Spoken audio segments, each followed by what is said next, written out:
You'd have to look hard for a country with a better brand name than Denmark. It's not only the home of Hans Christian Andersen, the country seems to live in one of his fairy tales. The people are pretty and prosperous, the land is green and fertile, the towns are colorful and squeaky clean. The Queen is much beloved by her people and hails from the oldest monarchy in Europe. Who could ever imagine that this lovely little land would spark riots sweeping the Islamic world? Is it a quirk? A coincidence? We went to Copenhagen to find out and discovered that there's something really strange in the state of Denmark and that it's no accident the firestorm started here. The riots from Jerusalem to Jakarta can all be traced back to the most unlikely of places, a cluttered workspace in the apartment of Ka Butkin, a writer of children's books. Embassies are being burned around the world, people are dying in riots, and it all began right here in this little living room with you. How does that strike you? Well, it's sad to see what happens now. But I mean, I wrote a book about the Prophet Mohammed to promote better understanding between cultures and religions here in Denmark. Butkin had trouble finding someone to illustrate his book. Muslims don't permit representations of their prophet, and illustrators were afraid of offending the Muslim community in Denmark. Butkin's problem became known to the editors of Denmark's largest newspaper. Its cultural editor, Flemming Rose, said he was offended by what he called this self-censorship. He explained himself in an interview that aired on the BBC. It's problematic if some Muslims requires of me that I, in the public space, in the public domain, have to submit myself to their taboos. In that case, I don't think they are asking for my respect. I think they are asking for my submission.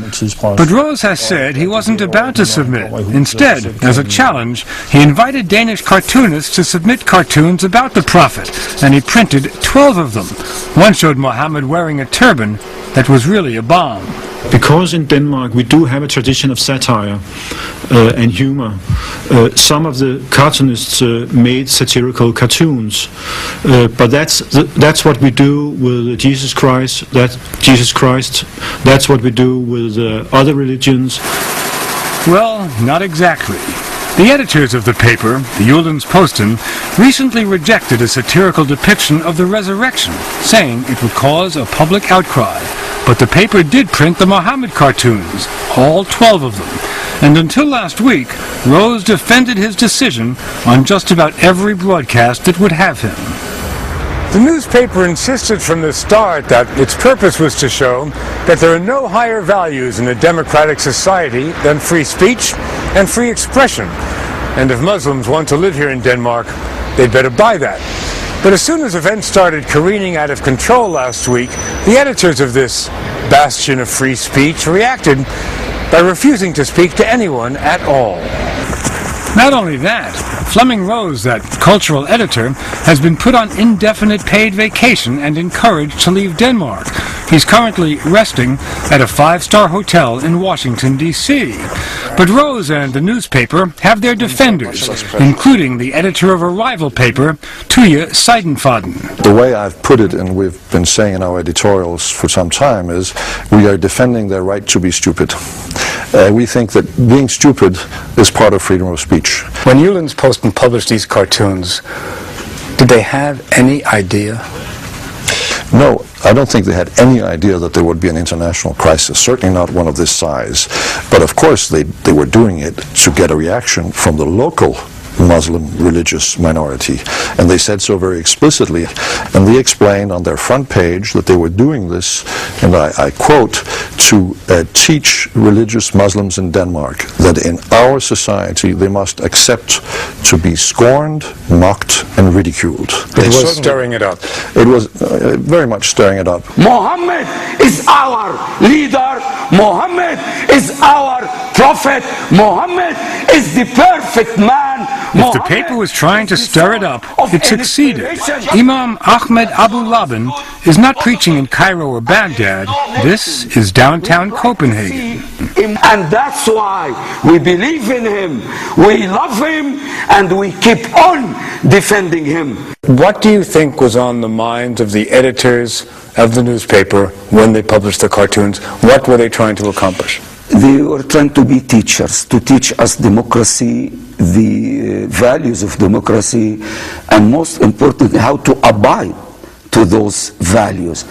Love it or leave it. This is the way it goes. My dear student pupil, listen carefully. I'll try to help you. Which of the cartoons did you find most objectionable? A turban and the bomb. This is the number one.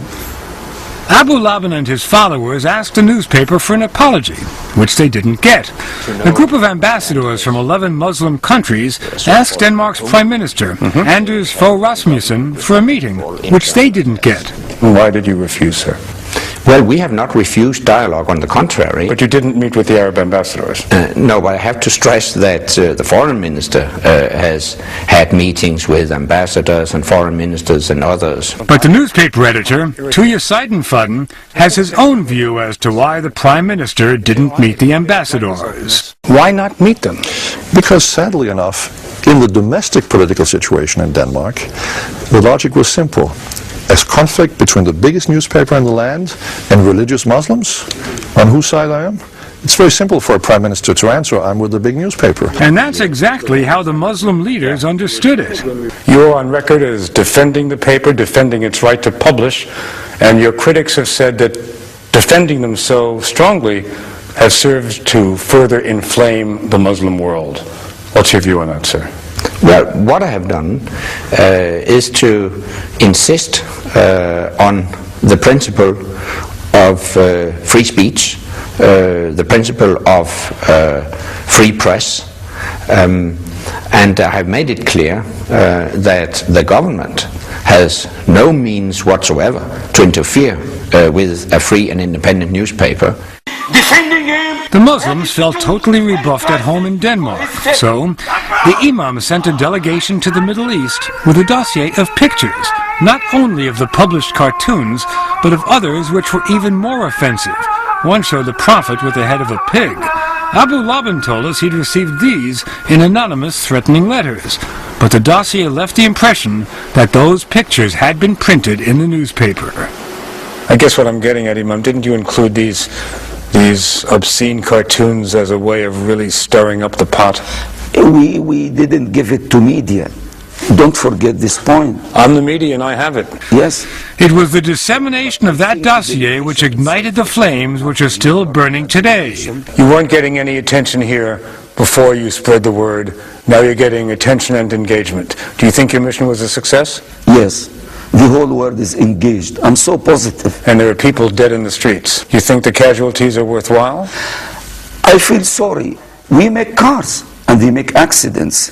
We build skyscrapers, but they collapse in an earthquake. This is life. We have maybe unexpected tragedies and we have to live with them. Meanwhile, Denmark was plunging into its deepest crisis, its only crisis, in more than half a century.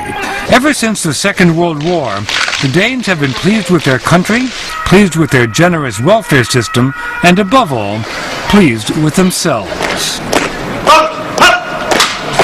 The lines between fantasy and reality aren't sharply defined around here. The elite troops guarding the royal palace look like toy soldiers. The national symbol is a bare-breasted mermaid luxuriating in Copenhagen's harbor. Those could be gingerbread houses lining Copenhagen's streets. It's the coziest of kingdoms, where even the runway models of Fashion Week, which was happening here while Danish embassies were burning, are all unmistakably Danish. The Muslim quarter of Copenhagen is 10 minutes away from all this, and on a different planet. Many Muslims say they've been made to feel like aliens. They may benefit from Denmark's welfare system, but there isn't a real mosque in the entire country. They have to make do with converted factories. There may be a shawarma joint in downtown Copenhagen, but there's no Muslim cemetery anywhere. These things deeply trouble Dr. Kamal Qureshi, the first Muslim immigrant to be elected to Denmark's parliament. He's troubled, but he's not going anywhere. This is my country. I love my country. I hate when people burn the flag. It hurts in my stomach, in guts, to see my kids get scared when they see the Danish flag burned. For God's sake, this is the flag we have on the tables when my children have their birthdays. Muslims make up only 2% of the population. Not much perhaps, but enough to have spawned a backlash. Denmark now has the toughest immigration laws in Europe. And in the last 5 years, Danes have voted the ultra-right-wing People's Party into the ruling majority. Since the cartoon controversy, support for this anti-Muslim party has grown to almost 20%. Over the last few weeks, there has been a crisis in Denmark involving Danish people of Danish stock and Muslims. Do you think this crisis is going to make things better or worse? Being where I am, I have to be optimistic. You have to be, but what are you? I'm scared. I think there are a lot of Muslims that are afraid that they could be turned into scapegoats, and people would say that the reason that the world hates us is because you people are telling bad stories of Denmark. We have to take the ball away from the extreme groups in Denmark and put it in the middle where the rest of us are. But that middle is fast disappearing into fantasies of fear. Many Muslims are afraid of being victimized. Many Danes are afraid their culture is under siege. Already, people with foreign values are converging on Denmark's national symbols. So what to do? If you ask those Danes responsible for the country's traditional image of civility and manners, a Dane like former foreign minister and newspaper editor Uffe Ellemann, he'll tell you that a little self-censorship is not always a bad thing. When you use the freedom of speech to make jokes of other people's religions, and you do it with the single purpose of demonstrating that you have the right to do so, then you are undermining the freedom of speech, as I see it. Is that what you think the newspaper was doing? Do you think they were deliberately provoking just to show that they had a right to do it? Yes, and I reacted very strongly because Muslims in Denmark, well, that's a minority. And you don't treat a minority that way. You don't stamp on other people's religious feelings. That's bad taste. Freedom of speech versus religious sensitivities, conflicting forces which are doing battle everywhere. The Danes, in their picture-perfect world, may have thought they were immune. Now, they know better.